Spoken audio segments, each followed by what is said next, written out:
بسم اللہ الرحمن الرحیم۔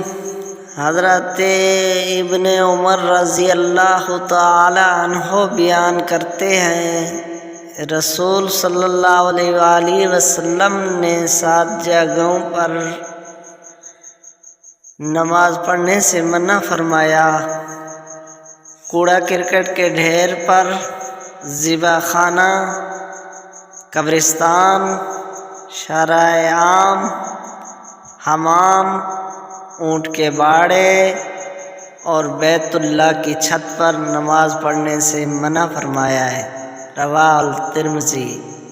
اس طرح کی ویڈیو دیکھنے کے لیے میرے چینل کو سبسکرائب کریں اور بیل آئیکن کو بھی دبا دیں تاکہ ہر آنے والی ویڈیو آپ تک بآسانی پہنچ سکے۔ تو ملتے ہیں نیکسٹ ویڈیو میں۔ اللہ حافظ۔